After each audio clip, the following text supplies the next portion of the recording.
श्री श्री ठाकुर, परम आराध्या जगत जननी श्री श्री लक्ष्मी माँ, परम पूज्यपाद श्री श्री बड़दा, आजिर संघ नेता पूज्यपाद आचार्य देव एवं इष्ट परिवार समस्त अतुल चरण मोर कोटि कोटि प्रणाम।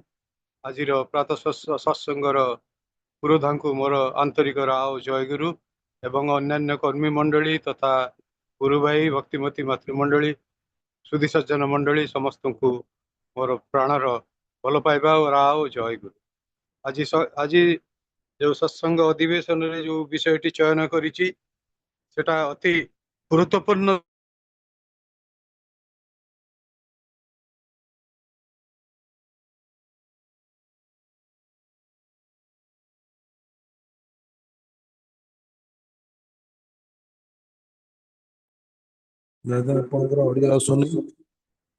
जन्म होइछु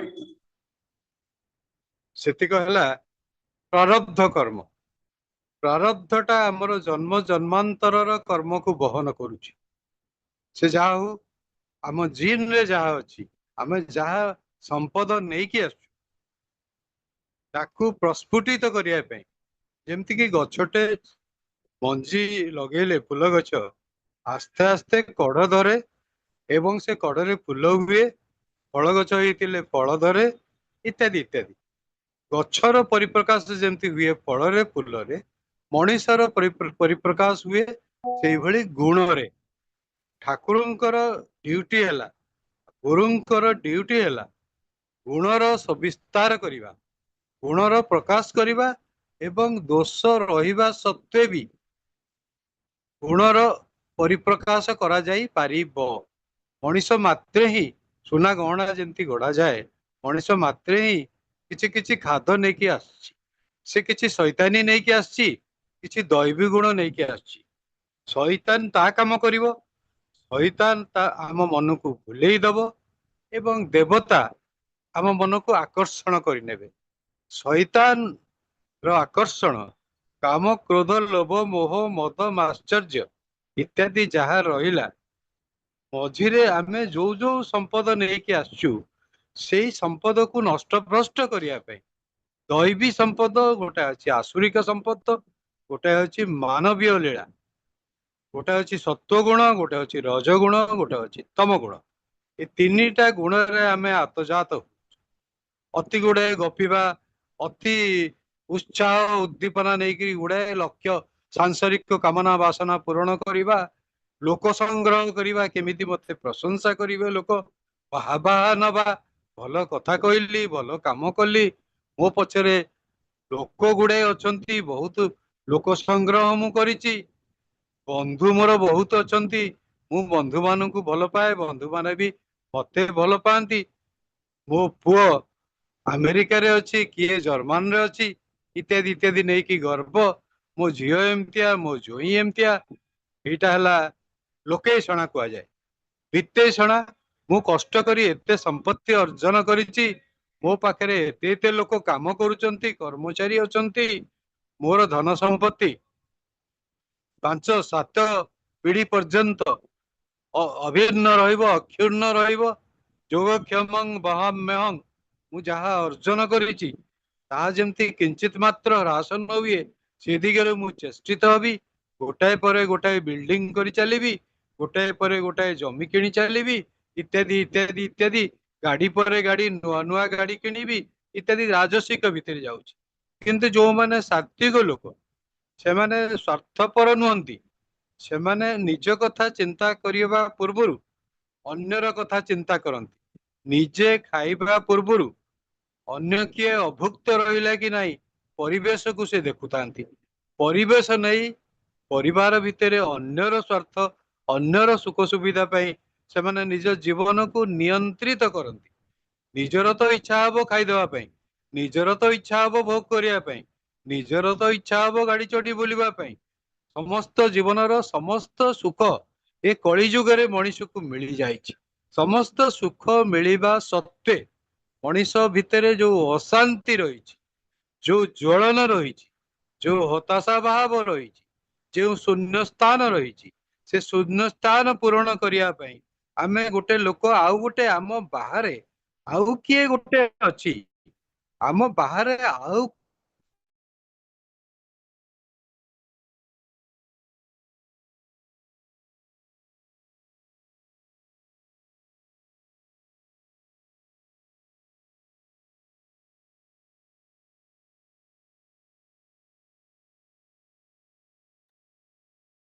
हेलो। ଆପଣ ଓଡ଼ିଆ ଶୁଣୁଛନ୍ତି?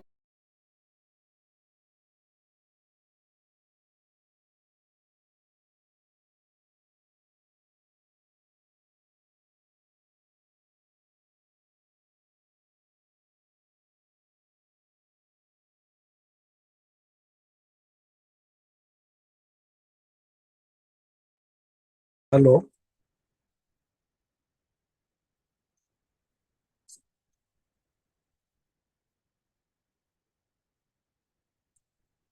ଦାଦା ଆପଣଙ୍କର ଅଡିଓ ବନ୍ଦ ହେଇଛି, ଅଡିଓ ଅଫ୍ ହେଇଛି, ଅଡିଓ ଅନ୍ କରନ୍ତୁ। ଆଜିକାଲି ଏମିତି ସୃଷ୍ଟି ହେଲାଣି ସମୟ। ଆଜିକାଲି ଶୁଣା ଯାଉଛି? ଆଜ୍ଞା ସୁବିଧା ଶୁଣା ଯାଉଛି ତ? ସୁବିଧା। ହଁ ଆଜ୍ଞା ଶୁଭୁଛି? ଆଜ୍ଞା ଆଜ୍ଞା। ସେ ମଝିରେ କଟି ଆଜିକାଲି ବିଲ୍ଡର ମାନେ ଏମିତି ଯନ୍ତ୍ର ବ୍ୟବହାର କରୁଛନ୍ତି, ସେ 20 ତାଲା ଉପରେ ସେ କ୍ରେନ୍ ଟାକୁ ରଖି ଅପରେଟ କରୁଛନ୍ତି, ତଳୁ ଜିନିଷ ଉଠେଇକି ତାକୁ ସଜେଇ ପାରୁଛନ୍ତି। ଆଜିକାଲି ଭୂମି ତଳେ କଣ ଅଛି ସେମାନେ ଜାଣିପାରୁଛନ୍ତି, ତାର ରେଡିଏସନ କୁ ଷ୍ଟଡି କରି। କୋଉଠି ପାଣି ଅଛି, କୋଉଠି ସୁନା ରୂପା ଅଛି, କୋଉଠି କ୍ରୋମାଇଟ ଅଛି, ବକ୍ସାଇଟ ଅଛି, ସେମାନେ ଜାଣିପାରୁଛନ୍ତି। ଠାକୁର ସେ ସମୟରୁ ବି ଜଳ ସ୍ଥଳ ବନ ଗିରି ଆକାଶ ସବୁଠାରେ ତୁମ ଲୀଳା ପ୍ରକାଶ। ଠାକୁର ସବୁଆଡେ ଯୋଉ ସମୃଦ୍ଧିର ବାଟ, ମଣିଷ କେମିତି ଭଲରେ ଚଳିବ, କେମିତି ଖୁସିରେ ରହିବ, ପିଲା ଛୁଆଙ୍କୁ ଧରି ତା ମୁହଁରେ କେମିତି ହସ ଫୁଟି ଉଠିବ, ସପରିବେଶ ଗୋଟେ ଆନନ୍ଦର ହିଲ୍ଲୋଳ, ଗୋଟେ ତରଙ୍ଗ କେମିତି ଖେଳିଯିବ, ଠାକୁରଙ୍କର ଆଶା ସେଇଆ ଥିଲା। ଠାକୁରଙ୍କ କଥା ଦେଖନ୍ତୁ, ରାମଙ୍କ କଥା ଦେଖନ୍ତୁ, କୃଷ୍ଣଙ୍କ କଥା ଦେଖନ୍ତୁ, ଯୀଶୁଙ୍କର କଥା ଦେଖନ୍ତୁ। ଯୀଶୁଙ୍କର ଯୋଉ ପ୍ରେମ ଭାବନା ଥିଲା, ମହମ୍ମଦଙ୍କର ଯୋଉ ଡିସିପ୍ଲିନ ଥିଲା, ବୁଦ୍ଧଙ୍କର ଯୋଉ କାରୁଣ୍ୟ ଥିଲା, ଦୁଃଖ ଅପନୋଦନ ପାଇଁ ଯୋଉ ସାଂଘାତିକ ପ୍ରଚେଷ୍ଟା ଥିଲା, ସେଇଭଳି ପ୍ରଚେଷ୍ଟାର ଗୋଟେ ସମନ୍ୱୟ ସୃଷ୍ଟି କରିପାରିଥିଲେ ଶ୍ରୀ ଶ୍ରୀ ଠାକୁର। ରାମକୃଷ୍ଣ ପରମହଂସଙ୍କର ଯୋଉ ଦରଦ ଥିଲା, ଯୋଉ ସରଳତା ଥିଲା, ଯୋଉ ମାନବ ପ୍ରେମ ଥିଲା, ରାମକୃଷ୍ଣ ପରମହଂସଙ୍କ ଠାରୁ ଆରମ୍ଭ କରି ଶ୍ରୀ ଶ୍ରୀ ଠାକୁରଙ୍କ ପର୍ଯ୍ୟନ୍ତ, ଏଇ ଯୋଉ ସଦ୍ଗୁରୁ ମାନେ, ଯୋଉ ଇଷ୍ଟ ମାନେ, ଯୋଉ ପୁରୁଷୋତ୍ତମ ମାନେ ଆସିଥିଲେ, ସେମାନଙ୍କର ଲକ୍ଷ୍ୟ ଥିଲା ମଣିଷର ଚିତ୍ତଶୁଦ୍ଧି କିଭଳି ସମ୍ଭବ ହବ, ମଣିଷ କିଭଳି ସଦାଚାରରେ ବଞ୍ଚିବ, ଆଧ୍ୟାତ୍ମିକ ସଦାଚାର ସହିତ ମାନସିକ ସଦାଚାର ଏବଂ ଦୈହିକ ଶାରୀରିକ ସଦାଚାର କେମିତି ମେଣ୍ଟେନ। କିନ୍ତୁ ସେମାନଙ୍କ ଗହଣରେ ଯୋଉମାନେ ଥିଲେ, ସେମାନଙ୍କ ଗହଣରେ ଶୈତାନ ବି ଥିଲେ, ସେମାନଙ୍କ ଗହଣରେ ବେଶ୍ୟା ବି ଆସିଥିଲେ, ସେମାନଙ୍କ ଗହଣରେ ପାଗଳ ବି ଆସିଥିଲେ। ପାଗଳ ତାଙ୍କ ଉପରେ ଚଢି ଯାଇଥିଲେ, ଠାକୁରଙ୍କ ଉପରେ। ନାରୀ ଠାକୁରଙ୍କ ଉପରେ ଶୋଇ ଯାଇଥିଲା ତାକୁ କୁଣ୍ଡେଇକି, ଏବଂ ଠାକୁରଙ୍କୁ ଜଣେ ପାଗଳ ତାଙ୍କ ଗୋଡ ଭିଡି ଦେଲା ଯେ ଠାକୁର ତା ଉପରେ ପଡିଗଲେ, ଏବଂ କେଷ୍ଟ ଦାସ ଠାକୁରଙ୍କୁ ମାରିଦବା ପାଇଁ ଚେଷ୍ଟା କଲା ନାନା ଚକ୍ରାନ୍ତ କରି। ସମସ୍ତ ଆମର ଗୋଟେ ଲୋକ କଥା ଅଛି, ମଣିଷ ଗଢିବ ନାହିଁ, ଯୋଉ ମଣିଷ ତିଆରି କରିବ ସେଇ ମଣିଷ ତୁମ ବେକରେ ଚୋଟ ଦବ। ଆଜିକାଲି ସେଇ ଜିନିଷଟା ପ୍ରବଳ ହେଇଗଲାଣି। ଘୋର କଳି, ମଣିଷ ରାସ୍ତା ପାଉନି। ପୁଅ ବାପ ବେକରେ ଛୁରୀ ମାରି ଦଉଛି, ବାପ ଦୌଡି ଆସୁଛି ପୁଅକୁ ଟାଙ୍ଗିଆରେ ମାରିବା ପାଇଁ। ସବୁଦିନେ ନା ବିକୃତ ସଂଘର୍ଷମୟ ଜୀବନ ଏବଂ ମୃତ୍ୟୁକୁ ମଣିଷ ସବୁବେଳେ ଫେସ୍ କରୁଛି। ଆଇଦର ଅଗ୍ନିକାଣ୍ଡ, ନଚେତ ଆକ୍ସିଡେଣ୍ଟ, ନଚେତ ଘର ଭିତରୁ ନିଜର ଆତ୍ମୀୟ କେହି, ଯିଏ ଯାହାକୁ ଭଲ ପାଉଥିଲା ଆଜି କାଲି ଆଉ ଜଣକୁ ଭଲ ପାଇ, ପୁରୁଣା ପ୍ରେମିକକୁ ସେ ଠେଲି ଦେଇ ପାରୁଛି ମୃତ୍ୟୁର ଗହରକୁ। ଆଜିକାଲି ଗୋଟେ ବିଶ୍ୱାସ, ମଣିଷ ଉପରେ ବିଶ୍ୱାସ ତୁଟି ଯାଇଛି, ଭରସା ତୁଟି ଯାଇଛି। କିନ୍ତୁ ଭରସାର ସେଇ ଅନ୍ୟ ନାମ ଶ୍ରୀ ଶ୍ରୀ ଠାକୁର ଓ ପୁରୁଷୋତ୍ତମ। ଠାକୁରଙ୍କ ଉପରେ ଭରସା କଲେ ସେ ଭରସା ତୁଟିବ ନାହିଁ। ମଣିଷ ଉପରେ ବାପା ମା ପିଲା ଛୁଆ ବନ୍ଧୁ ବାନ୍ଧବ ଆଇଏସ୍ ଅଫିସର ଆଇପିଏସ୍ ଅଫିସର ମନ୍ତ୍ରୀ ନେତା ମୁଖ୍ୟମନ୍ତ୍ରୀ ପ୍ରେସିଡେଣ୍ଟ ଇତ୍ୟାଦି ଯାହା ପାଖକୁ ଆପଣ ଆପ୍ଲିକେସନ ପଠେଇବେ ସେଠୁ ଆପ୍ଲିକେସନ ଟା ରିଜେକ୍ଟ ହେଇକି ଫେରିଆସେ। ଆମେ କେତେ ଲୋକଙ୍କୁ କେତେ ପ୍ରକାର ବିପଦରେ ପଡିଲେ କେତେ ପ୍ରକାର ସହାୟତାର ହାତ ବଢାଉ, କାହାକୁ ଅର୍ଥ ମାଗୁ, କାହାକୁ ମେଡିକାଲରେ ରୋଗୀ ପଡିଛି ତାକୁ ସହାୟତା ମାଗୁ, କାହାକୁ ଆଇନଗତ ଜିନିଷ ଅସୁବିଧା ଅଛି ଆମେ ଓକିଲ ମାନଙ୍କ ପାଖକୁ ଯାଉ। କିନ୍ତୁ ସବୁ ଜାଗାରେ ଏଇ ଯୋଉ କପଟ ଚାତୁରୀ, ଏଇ ଯୋଉ ଜବାବ ଦେଇ ଜବାବ ନ ରଖିବା, ସାହାଯ୍ୟ କରିବ କହି ସେ ଯୋଉ ଭାଲୁର କାହାଣୀ, ଭାଲୁ ମଣିଷଟା ଏତେ ବେଇମାନ, ସେ ଭାଲୁକୁ ସେ ତଡ଼ିଦେଲା। ଯୋଉ ଭାଲୁ ମଣିଷକୁ ଗଛ ଉପରେ ଆଶ୍ରୟ ଦେଇଥିଲା ସେ ଭାଲୁକୁ ସେ ଠେଲିକି ତଳେ ଫୋପାଡ଼ି ଦେଲା। ଏଭଳି ପୁରୁଣା କାହାଣୀ, ପଞ୍ଚତନ୍ତ୍ର କାହାଣୀ ଭଳି କାହାଣୀ, ବିଶ୍ୱାସଘାତକତାର କାହାଣୀ ଯୁଗ ଯୁଗ ଧରି ଚାଲି ଆସିଛି। ଶଇତାନ ରହିବେ, ସେ ଧର୍ମର ସେମାନେ ହେଲେ ପରୀକ୍ଷା। ଠାକୁର ସେଇ ରୂପରେ ନେଇଛନ୍ତି। ଠାକୁର ଅସତ ନିରୋଧୀ ପରାକ୍ରମ ଇତ୍ୟାଦି ଇତ୍ୟାଦି ପ୍ରୁଭ କରିବା ପାଇଁ ଠାକୁର ଚାହିଁଛନ୍ତି ମୁଁ ଯାହା କରିବାକୁ ଚାହୁଁଛି, ମୁଁ ଯୋଉ ଲୋକଙ୍କୁ ଦୀକ୍ଷିତ କରି ତାଙ୍କ ମଙ୍ଗଳ ପଥରେ ତାଙ୍କୁ ନେଇଯିବାକୁ ଚାହୁଁଛି, ତୁମ୍ଭେମାନେ ସେଇଆ କର। ଯୋଉ କୋଟି କୋଟି ଅଶରୀରୀ ଆତ୍ମା ସେ ଜନ୍ମ ନେବା ପାଇଁ ରାସ୍ତା ଖୋଜୁଛନ୍ତି, ଗୋଟାଏ ଶୁଦ୍ଧ ସୁନ୍ଦର ଭାବମୟ ପ୍ରୀତିମୟ ଆନନ୍ଦମୟ ଆଶ୍ରୟ ଯୋଉଟା ହଉଛି ମାତୃ ଗର୍ଭ, ନାରୀ ଜାତିର ପବିତ୍ରତା, ଯୋଉ ଗୋଟାକ ଶୁଦ୍ଧ ମହାତ୍ମା ମାନେ ଚାହାନ୍ତି। କେତେ କେତେ ମହାତ୍ମା ଆମେ ତ ଖୋଜୁଛୁ, ସ୍ୱାମୀ ବିବେକାନନ୍ଦ ଆସନ୍ତେ କି, ଆମେ ତ ଖୋଜୁଛୁ ଶ୍ରୀ ଅରବିନ୍ଦ ଆସନ୍ତେ କି, ଶ୍ରୀମା ଆସନ୍ତେ କି, ଠାକୁର କାହା ଗର୍ଭରେ ଜନ୍ମ ନିଅନ୍ତେ କି, ସେ ଯାହା କୁହନ୍ତୁ ନା କାହିଁକି 10,000 ବର୍ଷ ଧରି ମତେ ଆସିବାକୁ ପଡିବ ନାହିଁ। ସେ ସେଇ ଦୃଷ୍ଟିରୁ କହିଛନ୍ତି ଯେ ଆମେମାନେ ତାଙ୍କର ଯୋଉ ମିଶନ ଟା ଫୁଲଫିଲ କରିବା ପାଇଁ ପୁରା ଦମରେ ଆମେ ଯଦି ପ୍ରଚେଷ୍ଟା କରିବା, ସେ ଉପରେ ଥାଇ, ସେ ଉପରେ ତ ନାହାନ୍ତି, ସେ ସର୍ବତ୍ର ବିଦ୍ୟମାନ। ସେ ଆକାଶରେ ଅଛନ୍ତି, ପାତାଳରେ ଅଛନ୍ତି, ସେ ବିଜୁଳି ଭିତରେ ଅଛନ୍ତି, ସେ ମେଘ ଭିତରେ ଅଛନ୍ତି, ଆମର ହୃଦୟର ପ୍ରତିଟି ଧଡକନ ଭିତରେ ଅଛନ୍ତି, ଆମର ପ୍ରତିଟି କୋଷ ମଧ୍ୟରେ ସେ ବିଦ୍ୟମାନ। ଆମର କୋଷ ଯେତେବେଳେ ବିଧ୍ୱସ୍ତ ହେଇଯାଉଛି, ଆମର କୋଷ ଯେତେବେଳେ ବ୍ୟାକ୍ଟେରିଆ ଭାଇରସ ଦ୍ଵାରା ବିଧ୍ୱସ୍ତ ହଉଛି କିମ୍ବା ଅଖାଦ୍ୟ କୁଖାଦ୍ୟ ଇତ୍ୟାଦି ଦ୍ଵାରା ଆମ କୋଷରେ ଯେତେବେଳେ ବିପଦର ଘଣ୍ଟି ବାଜୁଛି, ଘଣ୍ଟି କୋଷରେ ବାଜିଲା ମାନେ ଆମର ମନ ବି ବିକୃତ ହେଇଗଲା, ଆମର ପ୍ରାଣ ବି ବିକୃତ ହେଇଗଲା।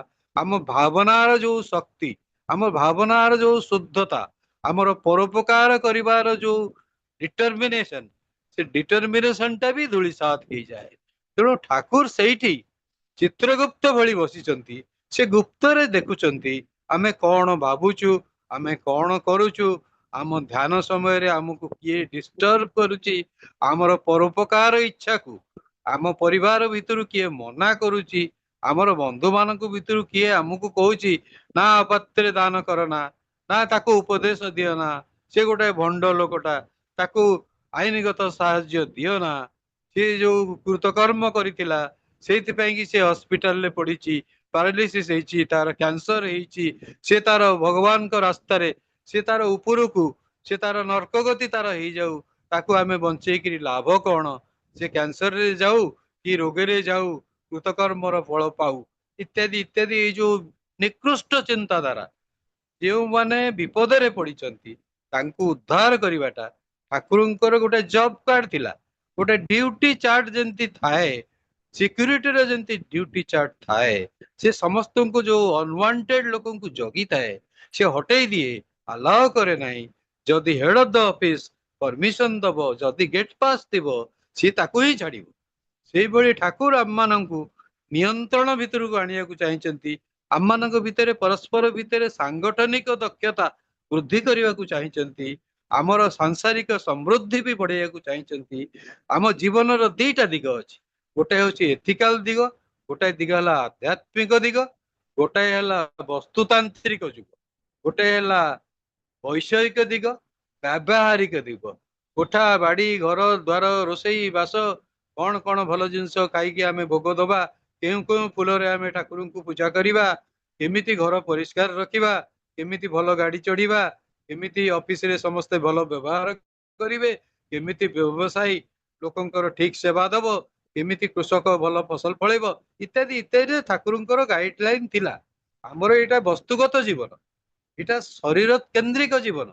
आम शरीर केमती सुस्थ रहिबो, आमे केमती ऑर्गेनिक परिबा पत्र खाइबा, आमे केमती उषुना चाउल खाइबा, विटामिन पाइबा, आमे केमती अमृतभंडा खाइबा, आमे केमती शुद्ध शाकाहारी हबा, इत्यादि इत्यादि श्री श्री ठाकुर चाहिए आपको ठाରୁ ସେଇଥିପାଇଁ କି एग्रीकल्चर ର ଉନ୍ନତି ହଉ, इंडस्ट्री ର ଉନ୍ନତି ହଉ ଏବଂ इंजीनियरिंग क्षेत्र ରେ ବି ଉନ୍ନତି ହଉ, वकील डाक्तर मानकर बुद्धि जे सेवा मनोवृत्ति समस्तଙ୍କ ଭିତରେ ଫୁଟି ଉଠୁ, ତାଙ୍କର ଯୋଉ ମୋଟୋଟା ଥିଲା से निज ପାଇଁ ଯେମିତିଆ ବ୍ୟବହାର ଆଶା କରୁଥିଲେ, ଡୁ unto others what you want to be done by।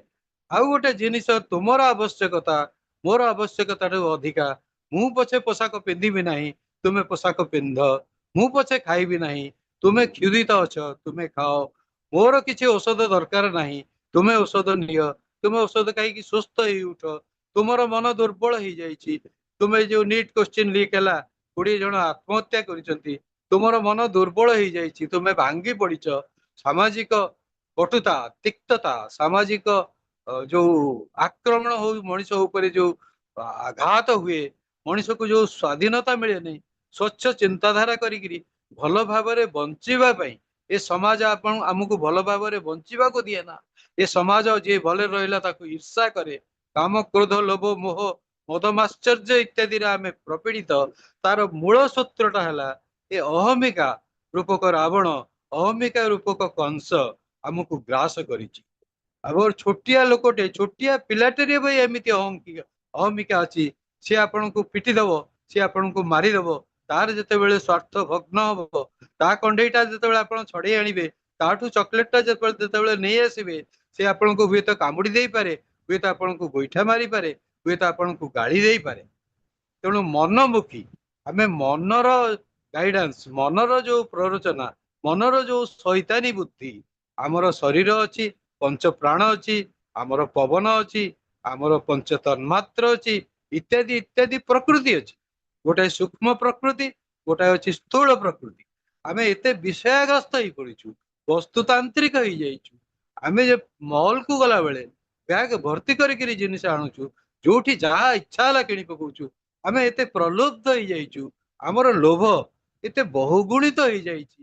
ତାର ଏମିତିଆ ପାଠ ଅଛି, ତାର ଏମିତିଆ ସୁନା ଗହଣା ଅଛି, ମୋର ବି ସେମିତିଆ ସୁନା ଗହଣା ହବ, ମୋର ବି ସେମିତିଆ ସୁନ୍ଦର ଘର ହବ, ମୁଁ ବି ଘର ଆର୍କିଟେକ୍ଟ ଡକେଇକି ସୁନ୍ଦର ସଜେଇବି।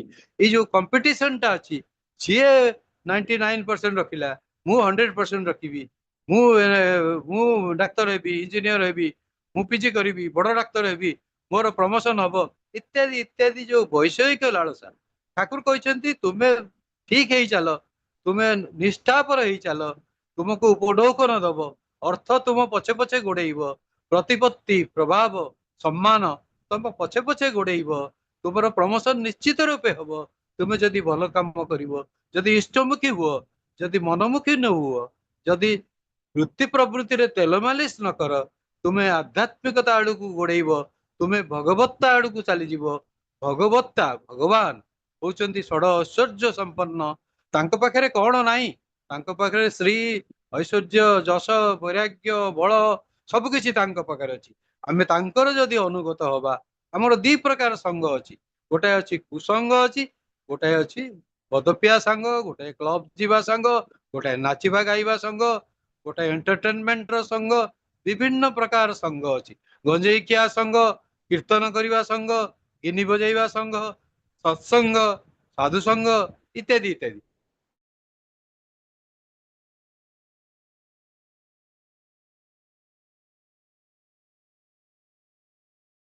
ସହିତ ଆମେ ମିଶିଥିବା ଆମ ଜୀବନରେ ଆନନ୍ଦ ଆସିବ। ଯଦି ଆନନ୍ଦମୟଙ୍କ ସହିତ ଆମ ନିଜକୁ ଯୋଡିଦବା, ସେ ଯୋଡି ଦବାର ସୂତ୍ର, ଏ ଯୋଉ ମନମୁଖୀ ନଇ ଇଷ୍ଟମୁଖୀ ହବାର ସୂତ୍ର ହେଲା ନାମ ଧ୍ୟାନ ପରାୟଣତା ଏବଂ ଇଷ୍ଟ କର୍ମ। ଯଦି ଇଷ୍ଟ କର୍ମ କରିଛ, ପରୋପକାର କରୁଛ, ପ୍ରତିଦିନ କିଛି କିଛି ଦାନ କରୁଛ, ପ୍ରତିଦିନ କିଛି କିଛି ସ୍ୱାଧ୍ୟାୟ କରୁଛ, ସଦ୍ଗ୍ରନ୍ଥ ପାଠ କରୁଛ, ସବୁବେଳେ ତ ସଦ୍ଗୁରୁ ଆସିବେ ନାହିଁ, ସବୁବେଳେ ତ ଆଚାର୍ଯ୍ୟ ଦେବ ଆସିବେ ନାହିଁ, आमको भल मंदरे बुझेबा पाई आमे आचार्य देवंकु आमे श्री श्री ठाकुरंकु आम हृदय सिंहासन रे आमे जदि बसई पारिले आमे जदि अध घंटाए घंटाए कि मैक्सिमम 2 घंटा जदि ध्यानस्थ रही पारिले जदि सदाचार मेंटेन करि पारिले प्रभु आमको बुद्धि जोग देबे गीतारे गोटे बुद्धि जोग अछि से बुद्धिटा आमर बेले बेले अकल गुडुम करि दिए नारदंकर भी बुद्धि बणा ହେଇଥିଲା जैमिनी ऋषिंकर भी बुद्धि बणा ହେଇଥିଲା केड़े केड़े ऋषि विश्वामित्रंकर भी बुद्धि बणा ହେଇଥିଲା ये जो कामिनी कांचन रो जो प्रलोभन से प्रलोभन को मनीष सहजरे छाड़ी पारे ना सी चाहे आहुरी पैसा आसू आहुरी लोक माने मते भल पांतु मते श्रद्धा करंतु मते सम्मान करंतु मते से माने सत्संग को डाकंतु दूर दूर को डाकंतु एभली की टिकेट करिकरी मते अमेरिका नहीं जानतु मु ठाकुरଙ୍କ विषय कृष्णଙ୍କ विषय भागवत विषय गीता विषय मु चर्चा करी सेठी बुलिबी मोर आमर कल्चरल एक्सचेंज हबो काहू काहू केते उपरकू लोक उठी जाती ए आध्यात्म मार्ग रे जेमती उठंती एवं बड़ बड़ साधु महात्मा ही जाती तांकर कोटि कोटि भक्त थांती सेमती सांसारिक मार्ग रे भी अंबानी भलिया अदानी भलिया शीर्ष स्तर को लोक जाई पारंती द्रौपदी मुर्मू भलिया प्रेसिडेंट भी हेई पारंती मोदी भलिया प्राइम मिनिस्टर भी हेई पारंती नाना स्तर पड़ी नाना सेवार जो भूमिका सेवार जो दिग दिगंत मानवर सेवा पाई बहु प्रकार रास्ता अच्छी जी कंप्यूटर साइंस रे अच्छी जी एआई करुची जी इंजीनियर अच्छी सी भी मनीषर सेवा करुची ट्रैफिक पुलिस भी मनीषर सेवा करुची सबुठे गोटे सेवा अन्य को सहयोग करवा ये जो प्रवणता से मन भितर जमी शैतानटा न पशु मन बुद्धि चित्त अहंकार ये जो 4टा जिनस अच्छी आम स्थूल शरीर को बचाई सामान्य मात्र खाद्य दरकार आमे जो लोभासक्त है नाना प्रकार जो खाद्य निंदित खाद्य तेल मसला इत्यादि इत्यादि अखाद्य कुखाद्य बासी खाद्य एवं भूरी भोजन तंटी पर्यंत खाद्य खाई आमे तामसिकता भितर बुड़ी जाउछु आमर कर्म प्रवणता रहूना जदि कर्म प्रवणता रोचे स्वार्थपरता रोचे तेणु ठाकुरंकर जीवन आपण अनुध्यान करंतु रामकृष्ण बुद्ध रामकृष्ण परमहंसଙ୍କ जीवन अनुध्यान करंतु को जगार आपण देखिबे नहीं जे से निज ପାଇଁ କିଛି ଗୋଟେ କରିଛନ୍ତି से ସବୁ କିଛି କରିଛନ୍ତି ପରାର୍थे नदी जमती अन्य ପାଇଁ बोही जाए पवन जमती अन्य को ऑक्सीजन दिए सूर्य किरण जमती हमको चांगा कर दिए हमको एनर्जी दिए सी सेमती गोटे highest energy level highest energy level Shri Shri Thakur अच्छा तांको जी फॉलो करिवो से ज्ञान सूर्य पाखक जी चली जीवो से कर्म सूर्य पाखक कर्ममय जीवन जे धरिवो से भली भावमय जे गोटे भावटा भी गोटे भावनाटा गोटे संपत्ति चिंताटा गोटे संपत्ति आमर भाविबा कहिबा करिबा आमर भावना जदि समृद्ध नहला आमे इष्ट कर्म कौन कौन करिबु जदि ध्यान समय रे आमे एकाग्र होई चिंता न करि पारिलु आमर हिसाब खातारे आमर अपॉइंटमेंट जो अच्छी से जो 7 दिनिया अपॉइंटमेंट कि दिनिकिया अपॉइंटमेंट केतेबेले आमे कौन करिबा केतेबेले का पाकु जिबा केतेबेले कौन डिस्कशन करिबा केतेबेले को बही पढ़िबा केतेबेले को मंदिर जिबा केतेबेले कोठी सत्संग करिबा केतेबेले ज्ञानी गुणी लोकन को भेटिबा इत्यादि इत्यादि आपण जो अपॉइंटमेंट लिस्ट सेटा केवल संसार पाई जदि सीमित हेई गला परोपकार अर्थे सेटा जदि न लागिला आपण रास्ते रे चली जाऊ जाऊ देखिबे परोपकार पाई सुजोग अछि ये हुए तो भिक मागुची ये हो तो पड़ जाऊची केउ अंधटीए हुए तो रास्ता क्रॉस करिया पे सहायता मागुची किए कौन विपद रे पड़ी किए हुए तो बड़ बैग टे धरी बड़ कष्ट रे से जाऊची ताकू सहयोगर हाथ बढ़ेबाटा आमर एकांत कर्तव्य सांसारिक जीवनर जो समृद्धि एइटा आम जीवनर लक्ष्य नुहे केते कोठाबाड़ी करिछु केते घर करिछु केते गाड़ी मोर अछि केते बंधु बांधव को मु बुले आणुची पूरी वृंदावन नौची कि आश्रम नौची गाड़ी रिजर्व करी हाथरू खर्च करी सेटा मापकाठी नुहे केते गोटे अच्छी भावना से भावनाटा स्वार्थपर हो पारे मो पे मो परिवार पे मो सीमित परिवार ଆମର ୟୁନିଟାରୀ ଫ୍ୟାମିଲି, ଜଏंट ଫ୍ୟାମିଲି ତ କୁଆଡେ ଉଡିଗଲାଣି। କିନ୍ତୁ ଠାକୁର ଯୋଉ ଫ୍ୟାମିଲି କଥା କହୁଛ, ତୁମେ ଯାହା ଘରକୁ ଯିବ ସେଇଟା ତୁମର ଫ୍ୟାମିଲି। ତୁମେ ଯାହା ସହିତ କଥା ହବ ସେ ତୁମର ଭାଇ, ସେ ତୁମର ମା। ଏଇ ଯୋଉ ଦୃଷ୍ଟିଭଙ୍ଗୀ, ବସୁଧୈବ କୁଟୁମ୍ବକଙ୍କର ଯୋଉ ଦୃଷ୍ଟିଭଙ୍ଗୀ ଠାକୁରଙ୍କର ଥିଲା, ତାଙ୍କର ସାମଗ୍ରିକ ଦୃଷ୍ଟି ଥିଲା ସମଗ୍ର ପୃଥିବୀରେ କଣ ଘଟୁଛି। ସେ ସକାଳେ ତାଙ୍କୁ ଶୁଣା ଯାଉଥିଲା ନ୍ୟୁଜ ପେପର, ଏବଂ ସକାଳେ ତାଙ୍କର ଯୋଉ ରେଡିଓଟା ଥିଲା, ସେ ରେଡିଓରେ ସେ ବିଭିନ୍ନ ନ୍ୟୁଜ ଶୁଣୁ, ଭଲ ମନ୍ଦ କୋଉଠି କଣ ଘଟିଲା, କାହାର କୋଉ କୋଉ ବହି ପବ୍ଲିଶ ହେଇଛି, କୋଉ ବହି ସହିତ ତାଙ୍କର କଥା ମିଳୁଛି, ବାଇବେଲ କୋରାନ ସହିତ ତାଙ୍କର ଉପଦେଶ, ତାଙ୍କର ବାଣୀ, ତାଙ୍କର ମେସେଜ ର ଇଂଲିଶ ବାଣୀ କୋଉଠି କଣ। ତାଙ୍କର ଇଂଲିଶ ପୁରାତନ କାଳର ଇଂଲିଶ ବୋଲି ଇଂଲିଶ ପ୍ରଫେସର ମାନେ ସ୍ୱୀକାର କରିଛନ୍ତି। କାରଣ ଠାକୁରଙ୍କର ଜୀବନ କାଳଜୟୀ, ସେ ସବୁ କାଳରେ ଥିଲେ। ସେ ରାମ ବେଳେ ଥିଲେ, ସେ ବିଷ୍ଣୁ ବେଳେ ଥିଲେ, ସେ କୃଷ୍ଣ ବେଳେ ଥିଲେ, ସେ ବୁଦ୍ଧ ବେଳେ ବି ସେ ଥିଲେ। ତାଙ୍କର କଣ୍ଟିନ୍ୟୁଅମ ଥିଲା, କଣ୍ଟିନ୍ୟୁଟି ଥିଲା, ଏବଂ ସେ ଭବିଷ୍ୟତରେ ବି କାଳ କାଳ ପାଇଁ ରହିବେ ଆମମାନଙ୍କୁ ପ୍ରେରଣା ଦୀପ୍ତ କରିବା ପାଇଁ। କିନ୍ତୁ ସେ ଆମକୁ ରିଲେ ରେସ୍ ଭଳିଆ ଆମକୁ ସେ ଦଣ୍ଡଟା ଦେଇଛନ୍ତି, ଶାସନ ଦଣ୍ଡ ଏବଂ ଭଜନାନନ୍ଦ ଏବଂ କର୍ମଦଣ୍ଡ ଏବଂ ଡିଟରମିନେସନ। ଡିଟରମିନେସନ ଆମର ସେ ମନର ଯୋଉ ବଳ, ସେଇଟା ହଉଛି ମୁଖ୍ୟ ବଳ। ଶାରୀରିକ ବଳ ବଳ ନୁହେଁ, ମନର ବଳ ସବୁଠାରୁ ବଡ ବଳ। ସେଇ ବଳରେ ବଳିୟାନ ହବା ପାଇଁ ଆମକୁ ସେ ଚାହିଁଛନ୍ତି। ସେ ଇଷ୍ଟମୁଖୀ ହବାକୁ ଚାହିଁଛନ୍ତି। ସେ ଲାୟନ ଭଳିଆ, ସିଂହ ଭଳିଆ ସେ ପ୍ରେମରେ ପରାକ୍ରମ ଚାହିଁଛନ୍ତି। ଏହା ନୁହେଁ ଯେ ଥରେ ଦିଥର ମୁଁ କଥାବାର୍ତ୍ତା ହେଲି, ସେ ଲୋକଟା ମତେ ଭଲ ଲାଗିଲା ନାହିଁ, ମୁଁ ତା ସହିତ ଆଉ ମିଶିବି ନାହିଁ, ତା ସହିତ ମୋର କଟି ହେଇଗଲା ଇତ୍ୟାଦି, ଏମିତିଆ କଥା ନୁହେଁ।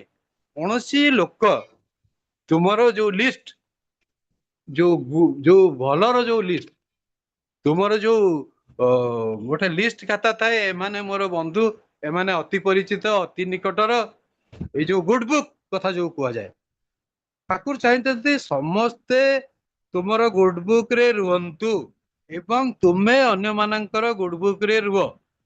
ଭଲରେ ମନ୍ଦରେ, ବ୍ୟସନରେ ଏବଂ ବିପଦରେ, ଶ୍ମଶାନରେ, ରାଜଦ୍ୱାରରେ ତୁମେ ବନ୍ଧୁ ଭଳି ସେମାନଙ୍କ ପାଖରେ ଠିଆ ହୁଅ। ଏବଂ ଠିଆ ହବା ପାଇଁ ତୁମେ ସେମାନଙ୍କର ଭଲ ମନ୍ଦ, ସୁଖ ଦୁଃଖର ଖବର ନିଅ, ଭାଗିଦାର ହୁଅ, ସେମାନଙ୍କର ପାଖେ ପାଖେ ଥାଅ। ସବକେ ସାଥ ଯେମିତି କୁହାହଉଛି, ସମସ୍ତଙ୍କ ସାଥିରେ ରହିବା, ସମସ୍ତଙ୍କୁ ସହଯୋଗ କରିବା, ସମସ୍ତଙ୍କୁ ସ୍ନେହ କରିବା, ଆଦର କରିବା, ସମାଧାନ କରିବା, ବିପଦର ମୁକାବିଲା କରିବା। ଏଇଟା ଶ୍ରୀ ଶ୍ରୀ ଠାକୁର ଆମକୁ ଦୁର୍ବଳତା ବିରୁଦ୍ଧରେ ସଂଗ୍ରାମ କରିବାକୁ, ଏଇଟା ଗୋଟେ ଲଢେଇ। ମୁଁ କାହିଁକି ଠିକ ହେଇପାରୁନାହିଁ, ମୁଁ କାହିଁକି ପରଫେକ୍ଟ ହେଇପାରୁନାହିଁ, ମୁଁ କାହିଁକି କଥା ପଦେ ସୁନ୍ଦର ଭାବରେ କରିପାରୁନାହିଁ, ମୋ ଉପରେ ଲୋକମାନେ କାହିଁକି ବିରକ୍ତ, ମୋ ପାଖକୁ କେହି ଆସୁନାହାନ୍ତି କାହିଁକି। ରାମକୃଷ୍ଣ ପରମହଂସ ଛାତ ଉପରେ ଠିଆ ହେଇକି ଖୋଜୁଥିଲେ, କିଏ କୋଉଠି ଅଛରେ ଆସ, କିଏ ଶୁଦ୍ଧ ସାତ୍ವಿକ ଲୋକ ଆସ ମୋ ପାଖ। କିନ୍ତୁ ପରମ ପିତା କହିଲେ, ତୁମେ ଗୁଣ୍ଡା ଲୋକ ଆସ, ଲଫଙ୍ଗା ଲୋକ ଆସ, ମଦୁଆ ଲୋକ ଆସ, ଚରିତ୍ରହୀନ ଲୋକ ଆସ, ଜ୍ଞାନୀ ଗୁଣୀ ବି ଆସ, ରାଜନୀତି ବାଲା ବି ଆସ, ଚାଷୀ ବି ଆସ, ଜାଲପେଚିଆ ଲୋକ ବି, ଓକିଲ ଲୋକ ବି ମୋ ପାଖକୁ ଆସ, ପିଏଚଡି ହୋଲ୍ଡର ମୋ ପାଖକୁ ଆସ। ସମସ୍ତଙ୍କ ପାଇଁ ଶ୍ରୀ ଶ୍ରୀ ଠାକୁରଙ୍କର ଦ୍ୱାର ଉନ୍ମୁକ୍ତ ଥିଲା।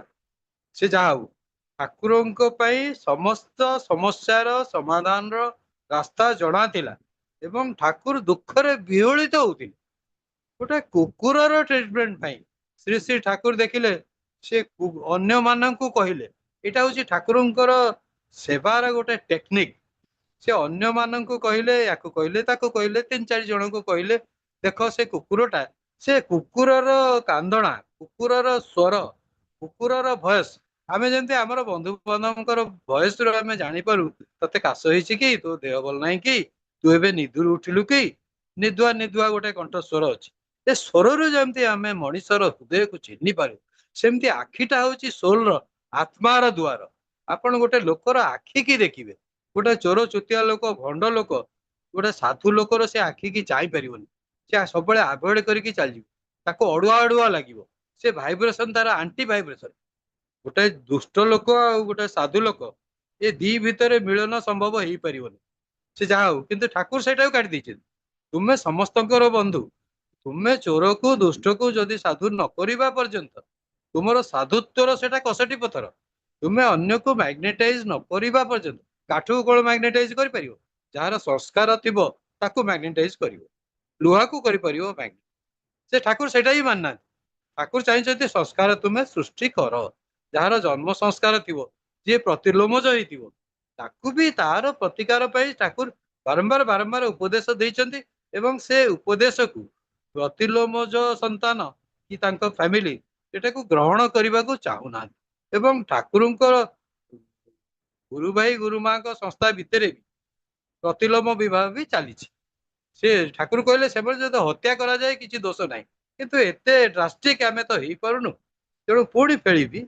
समस्यार समाधान अच्छी नंबर वन से समस्यार समाधान आमको जना ना जना थिले भी आमे से बाटर जीवाकू चाहूना कारण मन उल्टा दिगरे टाणी निए मन कहे से मोर शत्रु आ सागर मु मित्रता करी ताकू मु डाला पठेबी तेणु से कुकुर पाखक पुणी फेरी आसवा से कुकुर जो बेमार है 3-4 जन को कुहला कुकुर को चिकित्सा कराला एवं एमती थाए जे मनीष औषध भी जीवजंतु को दि जाए होमियोपैथी डाक्तर माने केतेक जीवजंतु को भी मनीष औषध दियंती से कुकुरटा शेष जो मरीगला ठाकुर एत दुख एत कोह ठाकुर कांद कांद हो गले सी कहले मुझे निजे डायरेक्टली तदारख करी मु निजे जदि से कुकुर पाखु जाई कौन कौन चिकित्सा है देखी था आजिकल सुविधा है वीडियो कॉल करी डाक्तर माने प्रेस्क्रिप्शन लिखि दउछन मुझे निजे पूरा तत्वावधान नहीं था से मर न सेमती गोटा चढ़ईटा सेमती मरीगला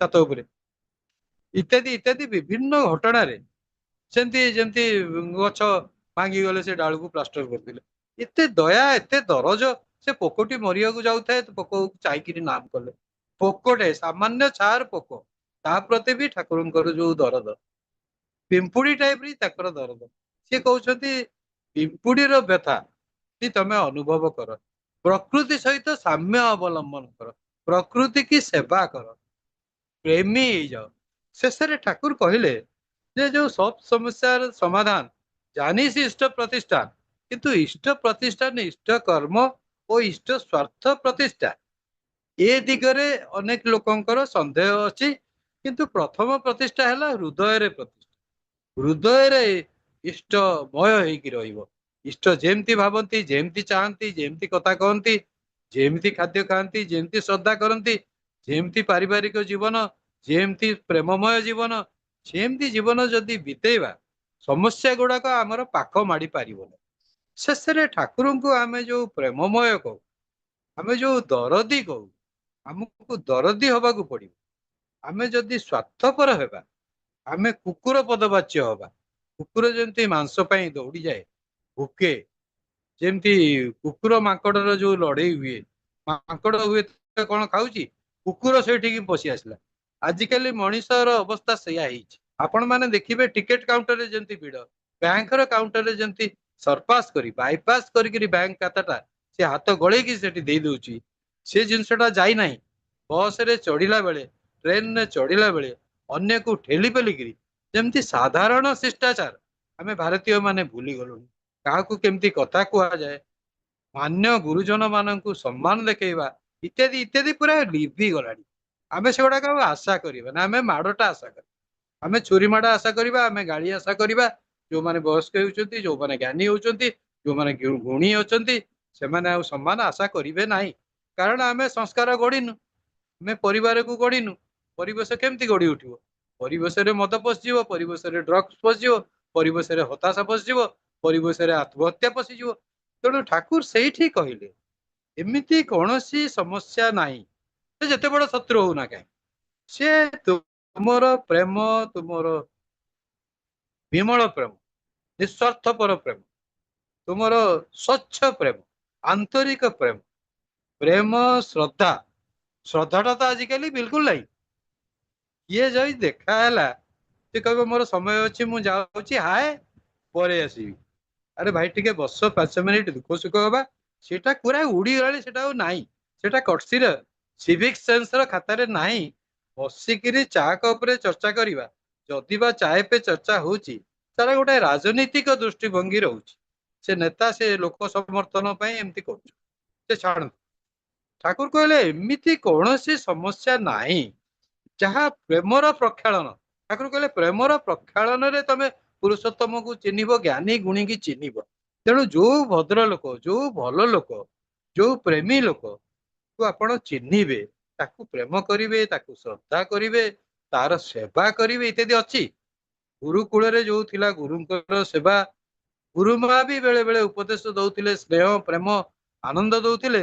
ସେ ପରିବାର ଅପେକ୍ଷା ବି ଖୁସିରେ ଥିଲା। ସେ ଯୋଉ ସ୍କୁଲ ଟା ଛାଡିଲା ବେଳେ, ଗୁରୁକୁଳ ଛାଡିଲା ବେଳେ ସେ କାନ୍ଦି ପକଉଥିଲା। ଆଜିକାଲି ସ୍କୁଲ ଛାଡିଲା ବେଳେ କିଏ କାନ୍ଦୁଛି? ମୋର ପ୍ରିୟ ସ୍କୁଲ ବୋଲି କିଏ କହୁଛି? ମୋର ପ୍ରିୟ ଶିକ୍ଷକ, ମୋର ପ୍ରିୟ ଶିକ୍ଷୟିତ୍ରୀ କିଏ କହୁଛି? ତେଣୁ ପ୍ରେମଟା ଅବଲୁପ୍ତ ହେଇଗଲା।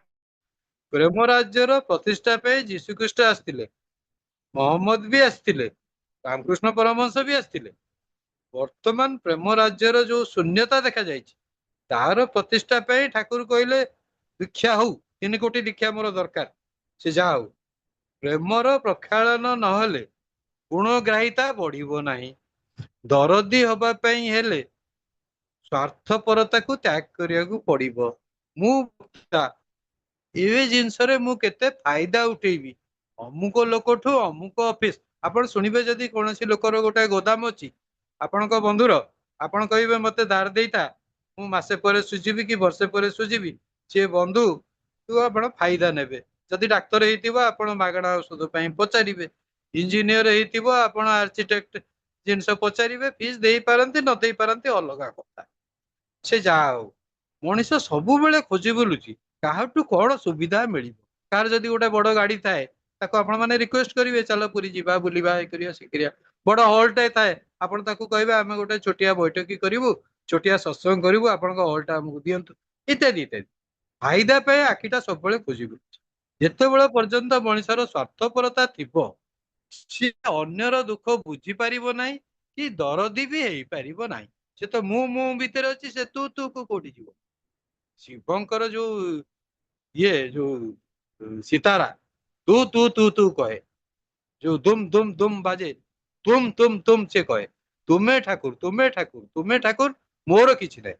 ମୋର ମନ ଭିତରେ ବ୍ୟକ୍ତିଗତ ଲାଳସା, ବ୍ୟକ୍ତିଗତ କାମୁକତା, ବ୍ୟକ୍ତିଗତ ପଇସା ପତ୍ର ଇଚ୍ଛା, ବ୍ୟକ୍ତିଗତ କାମନା ବାସନା ଇତ୍ୟାଦି ମୋର ସବୁ କିଛି ମୁଁ ଛାଡି ଦେଇଛି। ତୁମର ସେବା ପାଇଁ ନିଜକୁ ଉଜାଡ କରିକି ମୁଁ ଦେଇଦେବି। ପ୍ରଭୁ ତୁମର ଇଚ୍ଛା ମୋ ଭିତରେ ପୂର୍ଣ୍ଣ ହଉ। ମୁଁ ଯନ୍ତ୍ର ହେଇଯାଏ, ତୁମେ ଯନ୍ତ୍ରୀ ହୁଅ, ତୁମେ ମତେ ପରିଚାଳିତ କର। ଶେଷରେ ସେଇ ଯୋଉ ପ୍ରେମ ପ୍ରକ୍ଷାଳନ ରେ ଆମେ ତାଙ୍କୁ ଚିହ୍ନିବା, ଆମେ ଗୁଣ ଚିହ୍ନିବା, ଗୁଣୀ ଜ୍ଞାନୀ ଜଣଙ୍କୁ ଚିହ୍ନିବା, ତାଙ୍କଠୁ ଆମେ ଅନୁପ୍ରାଣିତ ହବା, ପ୍ରେରଣା ପାଇବା। ଠାକୁରଙ୍କ ଠାରୁ ଏବଂ ଗୁରୁ ଭାଇ ମା ମାନଙ୍କ ଠାରୁ ଆମେ ପ୍ରେମ ପୁଷ୍ଟ ହବା, ପ୍ରେମର ଶିକ୍ଷା ପାଇବା, ଶ୍ରଦ୍ଧାର ଶିକ୍ଷା ପାଇବା। ପ୍ରେମଟା ସବୁବେଳେ କିଛି କରାଏ, କିଛି କାର୍ଯ୍ୟ। ତା ପାଇଁ ମୁଁ କରେ ନାହିଁ ତା ମାନେ ମୁଁ ତାକୁ ଭଲ ପାଏ ନାହିଁ। ଆମେ ପୁଅକୁ ଭଲ ପାଉ ମାନେ ପୁଅ ପାଇଁ ନୂଆ ଡ୍ରେସ ଦଉ, ପୁଅ ପାଇଁ ଭଲ ଖେଳଣା ଆଣୁ, ପୁଅ ପାଇଁ ମାର୍କେଟରୁ ଫେରିଲା ବେଳେ ଭଲ ଭଲ ଖାଦ୍ୟ ଜିନିଷ ଆଣୁ। ସେ ଖାଇବ, ଖୁସି ହବ, ତାର ଖୁସିଟା ଦେଖି ଆମେ ଖୁସି ହଉ। ସେମିତି ସମଗ୍ର ପୃଥିବୀ ଆମର ପରିବାର ଯଦି ଆମେ ଭାବି ପାରିବା, ଆମେ ଯଦି ଶ୍ରଦ୍ଧା କରିବା, ଆମେ ଯଦି ପ୍ରେମ କରିବା, ଆମେ ଯଦି ସ୍ୱାର୍ଥ ତ୍ୟାଗ କରିବା, ଆମର ଯାହା ଅଛି କିଛି କିଛି ଯଦି ଆମେ ଦାନ କରିବା ପରିବେଶକୁ, ଯିଏ ଅସୁବିଧାରେ ପଡିଛି ତାକୁ ସହାୟକ ହବା, ଯୋଉ ବାଟରେ ହଉ। ସମସ୍ତଙ୍କର କିଛି କିଛି କ୍ୟାପାବିଲିଟି ଅଛି ଅନ୍ୟକୁ ସାହାଯ୍ୟ କରିବାର, କିନ୍ତୁ ଆମେ ଏତେ ସ୍ୱାର୍ଥପର ହେଇଯାଉ, ସିଏ ତା କଥା ସିଏ ବୁଝୁ, ମୁଁ କାହିଁ ଯିବି, ମୋର ସମୟ ନାହିଁ। ଆମେ ସମସ୍ତଙ୍କଠୁ ଦୂରେଇ ଦେବାରେ କ୍ରେଡିଟ ନଉ, ସମସ୍ତଙ୍କର ନିଜର ହବାରେ କ୍ରେଡିଟ ନଉନି। ତେଣୁ ଠାକୁର ଶେଷ କଥା ଯୋଉ କହିଲେ, ସମସ୍ତ ସମସ୍ୟା ଆପଣ ତଳେଇକି ଦେଖନ୍ତୁ, ଯୋଉଠି ଗଣ୍ଡଗୋଳ ହେଇଛି, ଯୋଉଠି କଳିକଜିଆ ହଉଛି, ଯଦି ଜଣେ ନରମି ଗଲା, ଜଣେ ଯଦି ସରେଣ୍ଡର କରିଗଲା, ଦାମ୍ପତ୍ୟ କଳହ ସେମିତି, ଜଣେ ଯଦି ସହିଗଲା, ସେ କଳହଟା ଆଉ ଆଗେଇ ପାରିବନି। ଜଣେ ଯଦି ଟକ୍କର ଦେଲା, ଜଣେ ଯଦି ଟିଟ୍ ଫର ଟ୍ୟାଟ କଲା, ଷଠେ ଷାଠ୍ୟଂ ସମାସରେ ଯଦି କଲା, ସେ ଭଲ ପାଇବା। ତେଣୁ ଯୀଶୁଖ୍ରୀଷ୍ଟ ଶିଖେଇ ଦେଇଗଲେ, ତୁମକୁ ଯିଏ ଘୃଣା କରୁଛି, ଠାକୁର ବି ଶିଖେଇ ଦେଇଗଲେ ତାଙ୍କ ଜୀବନରେ, ତାଙ୍କୁ ଯିଏ ଶତ୍ରୁତା କଲା, କେଷ୍ଟ ଆଉ ଜଣେ କେଷ୍ଟ ସାହୁ ଥିଲେ, ସେ ଠାକୁରଙ୍କୁ ମାରିବାକୁ ଚେଷ୍ଟା କଲେ ବିଷ ଦେଇକି। ସେଟା ଜଣା ପଡିଗଲା, ଲୋକମାନେ ମରାମରି କଲେ, ସେ କହିଲେ ନାଇଁ ତାଙ୍କୁ ମାରନା। ତେଣୁ ଯଦି ପ୍ରେମ ଥିବ, ଯଦି ଶ୍ରଦ୍ଧା ଥିବ, ଯଦି ଭଲ ପାଇବା ଥିବ, ସେ ଯେତେ ବଡ ରତ୍ନାକର ଦସ୍ୟୁ ହଉନା କାହିଁକି, ଚମ୍ବଲର ଡାକୁ ହଉନା କାହିଁକି, ସିଏ ଯେମିତି ହେଲେ ତରଳି ଯିବ। ତେଣୁ ପ୍ରେମ ପ୍ରକ୍ଷାଳନରେ ସାଧୁ ବି ତରଳିବେ, ପୁରୁଷୋତ୍ତମ ବି ତରଳିବେ, ସଦ୍ଗୁରୁ ବି ତରଳିବେ, ଏବଂ ସାଧାରଣ ମଣିଷ ତରଳିବ, ଘୃଣ୍ୟ ପିଶାଚ ବି ତରଳିବ। ତେଣୁ ଯେତିକ ନେଗେଟିଭ ଅଛନ୍ତି ତାଙ୍କୁ ପଜିଟିଭ କରିବାଟା ଆମ ଗୁରୁ ଭାଇ ମାନଙ୍କର ପରମ କର୍ତ୍ତବ୍ୟ।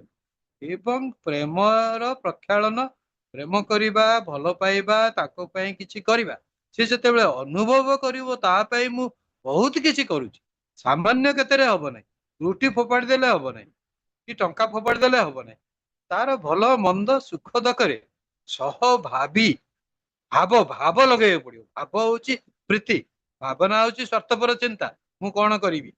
ଭାବ ହଉଛି ତା ସାଙ୍ଗରେ କେମିତି ମୁଁ ଫ୍ରେଣ୍ଡସିପ ରଖିବି, କେମିତି ବନ୍ଧୁତ୍ୱପୂର୍ଣ୍ଣ ସୌହାର୍ଦ୍ଦ୍ୟପୂର୍ଣ୍ଣ ସମ୍ପର୍କ ମୁଁ ସମସ୍ତଙ୍କ ସହିତ ରଖିପାରିବି। ୟାର ଗୋଟେ ୱାର୍କସପ୍ ହବା କଥା, ପରସ୍ପର କଥାବାର୍ତ୍ତା, ଭଲ ମନ୍ଦ, ସୁଖ ଦୁଃଖ, କ୍ୱେଶ୍ଚିନ୍ ଆନ୍ସର ସେସନ ଆମ ତ ହଉଛି, ଆମ ସତ୍ସଙ୍ଗରେ ସେଟା ହଉଛି, ସେଟା ବହୁତ ଭଲ ଜିନିଷ। ସମସ୍ତଙ୍କର ମନର ଯୋଉ ସନ୍ଦେହ ମୋଚନ ହବ। କିନ୍ତୁ ଘଟଣା ହଉଛି ସେଟା କର୍ମ ଅଭିମୁଖୀ ହବ, ସେଟା ଆଚରଣରେ ଫୁଟି ଉଠିବ। ତମକୁ କହିବାକୁ ପଡିବ ନାହିଁ, ଯାଜନ କରିବାକୁ ପଡିବ ନାହିଁ, ତମେ ଚାଲି ଯାଉ ଯାଉ ତମ ଚେହେରା ଦେଖି, ତମ ଆଖି ଦେଖି, ତମର ମୁଖମଣ୍ଡଳର ଜ୍ୟୋତି ଦେଖି ଲୋକ ଭାବିବେ ଇଏ କି ମହାତ୍ମା, ଇଏ ତାର ଗୁରୁ କିଏ, ସେ କାହାଠୁ ଶିକ୍ଷା ଲାଭ କରିଛି ଯେ ଏଭଳି ଅଭ୍ରାନ୍ତ ଚଳଣି ତାର, ସହନଶୀଳତାରେ ପ୍ରବଳ, ସେବା ପରାୟଣତାରେ ବି ପ୍ରବଳ, ଗୋଟେ ଆଦର୍ଶ ମାନବ, ମଣିଷ ତିଆରି କାରଖାନାରେ ଗୋଟେ ଭଲ ମାନେ ଲାଟେଷ୍ଟ ମଡେଲ, ଯେମିତି ଗାଡି ବଡ ବଡ ଲାଟେଷ୍ଟ ମଡେଲ ଗାଡି ବାହାରୁଛି, ତା ଦେହରେ କେତେ ସୁବିଧା, କେତେ ଆନନ୍ଦ, କେତେ ସୁଖ ଅଛି, ସେମିତି ସେଇ ମଣିଷ ଯେ ସମସ୍ତଙ୍କର ସୁଖ ହଉ, ସମସ୍ତଙ୍କର ପାଇଁ ଗୋଟେ ବଟବୃକ୍ଷ ହଉ, ସମସ୍ତଙ୍କ ପାଇଁ ଗୋଟେ ଜାହାଜ ହଉ, ସେ ବହୁତ ଲୋକଙ୍କୁ ଯେମିତି ଲିଡରସିପ ରେ ପରିଚାଳନା କରି ଆନନ୍ଦ ଦେଇ ସୁଖରେ ତାଙ୍କୁ ବୁଲେଇବ। କ୍ରୁଜ ରେ ଯେମିତି ଗୀତ ବୋଲା ହୁଏ, ଲୋକମାନେ ପିଅନ୍ତି, ଲୋକମାନେ ଭଲ ଜିନିଷ ଖାଆନ୍ତି, ଯେମିତି ସମୁଦ୍ର ଭିତରେ ଗୁହାରେ ହୁଏ, ସେମିତି ସମସ୍ତଙ୍କୁ ଆମେ ଆନନ୍ଦରେ ହସେଇ ମଜେଇ ରସେଇ ସମସ୍ତଙ୍କ ଜୀବନରେ ଆନନ୍ଦ, ପ୍ରେମ, ଭକ୍ତି ଭାବନା ଆଣିଦବା, ଏଇଟା ଆମର କର୍ତ୍ତବ୍ୟ। ଶେଷରେ ମୋ ବାଣୀକି ବିଶ୍ରାମ ଦଉଛି, ସମସ୍ତଙ୍କର ମଙ୍ଗଳ କାମନା କରୁଛି। ବନ୍ଦେ ପୁରୁଷୋତ୍ତମ।